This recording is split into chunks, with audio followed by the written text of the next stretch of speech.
abuelo fue un brujo muy poderoso de magia negra, pero cansado de usar su magia para realizar el mal, decidió retirarse y vivir sus últimos años en la tranquilidad del campo dedicándose a la cría de sus animalitos, como cualquier hombre de edad avanzada, sin usar su magia ni para el bien ni para el mal. Él, queriendo recuperar el tiempo que no le dio en su momento a su familia, hacía todo lo posible para convivir con nosotros, y es por eso que nos contaba todas las cosas macabras que vivió siendo un brujo, aunque era evidente que evitaba contarnos las historias más atroces que había cometido. No quería que cambiáramos el concepto de hombre pacífico que le teníamos. Uno de nuestros temas favoritos era el de los nahuales. Él se sabía muchas historias de estas criaturas y también aseguraba tener muchísimos amigos que eran nahuales, así que a él no le asustaban. Al contrario, les tenía mucho respeto. En una ocasión, cuando nos contaba una historia de nahuales, una de nuestras primas, que era muy curiosa, le preguntó si él sabía cuál era el origen de esas bestias. Él sonrió y nos dijo que su origen no era nada bueno. Realmente, su origen era demoníaco. Cuando nos dijo esto, tuvimos miedo y al calor de la fogata y en medio de aquella noche fresca con una luna enorme, le insistimos a que nos lo contara. Él en un principio se negó, pero después se doblegó ante la petición de sus 16 nietos y se decidió a contarnos, advirtiéndonos previamente que era una historia que involucraba mucho al mal. Esto lo sé porque todo brujo de categoría mayor simplemente debe saberlo. Es como un credo para nosotros.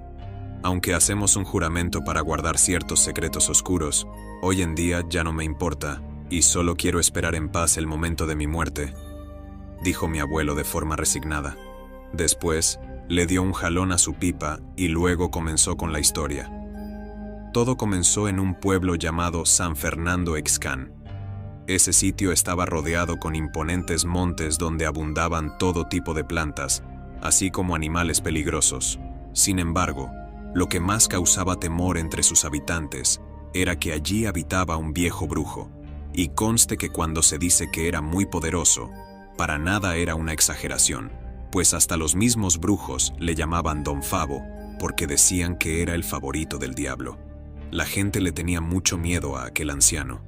En el lugar se decía que había vivido por más de 500 años y se alimentaba de gusanos, de hierbas e incluso de excremento de los animales del monte.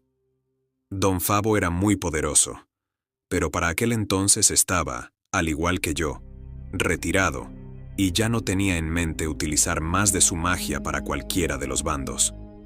Se dice entre los brujos que el diablo, al enterarse de la pérdida de su más poderoso caudillo, en muchas ocasiones quiso convencerlo para seguir haciendo el mal, ofreciéndole más poder e incluso haciéndolo sufrir, asesinándole cruelmente a toda su familia.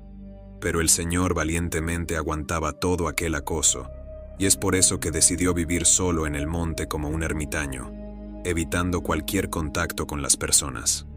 El diablo, que para esos momentos deambulaba muy cerca del poblado, empezó a realizar muchas maldades a la gente, asesinatos, gente suicidándose, muertes de cuna y animales desapareciendo. Dentro de su ignorancia, a las personas se les hizo muy fácil culpar a Don Favo de todas las desgracias del pueblo. Fue tanto su odio hacia el señor que, aun cuando el diablo dejó de rondar esos lugares, se hizo costumbre culpar al viejo brujo de todo lo que ocurriera. Cuando una gallina era devorada por algún perro, decían que Don Favo era una bestia que chupaba sangre. Si algún niño sufría una caída, decían que fue culpa de los vientos malignos que provenían de la choza del anciano brujo, y así se hizo costumbre culparlo por todo. Un día, Felipe, quien era el hijo adolescente de Don Fausto, quien a su vez era el hombre más acaudalado del pueblo, se fue hacia el campo para cuidar el rebaño de ovejas de su padre. Pasaron varios días, y el joven no regresó. Su padre, junto con sus trabajadores, salió en búsqueda del muchacho de forma incesante, pero no pudieron dar con su paradero. Conforme pasaba el tiempo, la noticia se fue corriendo como pólvora por todo el pueblo. Y como era de esperarse, los diferentes tipos de comentarios culpando a Don Favo se hicieron presentes. Seguramente el anciano lo asesinó y se lo comió, decían algunos. Pobre chico, seguramente en este momento es parte de alguna ofrenda para el maligno, decían otros. Y muchas más afirmaciones macabras y sangrientas se hicieron con respecto al joven, y todos tenían en común la culpabilidad del viejo anciano. Dentro de su desesperación ante tantos malos comentarios, don Fausto se molestó y decidió acabar de una vez por todas con lo que para él era la malaria del pueblo. Fue hacia el monte dispuesto a darle muerte al viejo brujo. No fue tan difícil hallarlo, y fue víctima de una brutal golpiza para posteriormente arrastrarlo con una soga desde un caballo hacia la plaza del pueblo y amarrarlo en una vieja madera en donde le cayeron a latigazos para que confesara qué había hecho con el joven. «Yo no hice nada, no me meto con nadie, déjenme ir por favor», suplicaba el viejo anciano, con la cabeza sangrando y la espalda destrozada a punta de látigo. Todos en el pueblo reían y festejaban la desgracia de aquel brujo. Los niños le arrojaban piedras, algunos acertándole en el rostro que cada vez era menos visible ante el abundante sangrado producto de las heridas. Don Fausto le arrojó como ultimátum al viejo Favo que dijera dónde se encontraba su hijo, o de lo contrario lo mataría. El viejo brujo, de forma apaciguada, solo le contestó que no sabía, que él no quería problemas y que no se metía con nadie. Esta situación desató la furia de don Fausto, quien, sin pensarlo dos veces, sacó un filoso machete que guardaba en su cinturón y de un potente tajo decapitó a aquel pobre anciano. Ante el júbilo de todo el pueblo, la sangre salpicó a los más cercanos y la cabeza rodó por la plaza. Los más pequeños fueron a patearla como si se tratara de una pelota. Justo a unos cuantos minutos del asesinato del viejo brujo, un trabajador de don Fausto llegó apresurado y frente a todos le dijo al hacendado que había encontrado a su hijo y que éste había decidido huir con un hombre debido al miedo de lo que le haría su padre al enterarse de sus preferencias sexuales. Casi al mismo tiempo, la cabeza del anciano abrió los ojos y con una voz demoníaca comenzó a decir: «Malditos, me vengaré de todos ustedes. Solamente quería hacer el bien, pero ahora conocerán mi verdadero poder».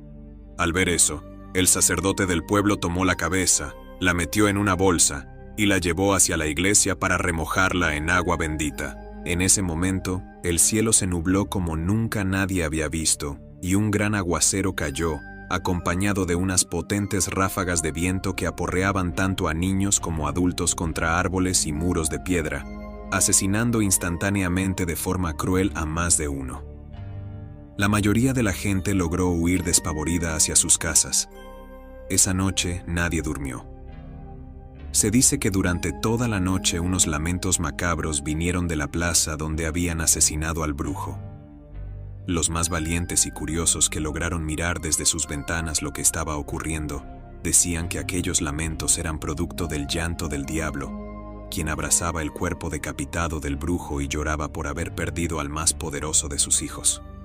El diablo sabía que su hijo no debió haber muerto de esa forma en manos de los humanos, así que le prometió la vida eterna. Como no era posible recuperar su cabeza, debido a que se encontraba en la casa de Dios remojada en agua bendita, decidió coserle la cabeza de su animal predilecto, una cabra. Fue así como surgió por primera vez la figura del gran macho cabrío que tanto simboliza al diablo hoy en día. De igual forma, el diablo prometió dotar a todos aquellos brujos que le sean más fieles del poder de convertirse en el animal de su preferencia, ganando una fuerza sobrenatural y un gran poder suficiente para defenderse del hombre.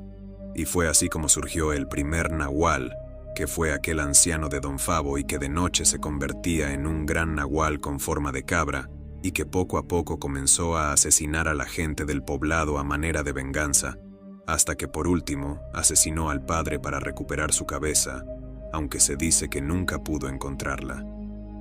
Allí termina la historia contada por mi abuelito, que tal cual pareciera haber abierto una maldición, murió a la siguiente noche de habernos contado esa historia.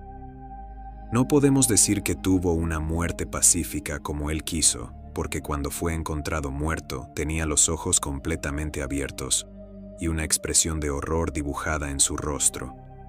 En su velorio, los adultos de ese entonces mencionaban que fue un paro cardíaco. Lo intrigante fue la causa. Mis tíos decían que posiblemente fue aquel brujo macho cabrío que había acudido por él después de develar uno de los secretos más oscuros de la magia negra.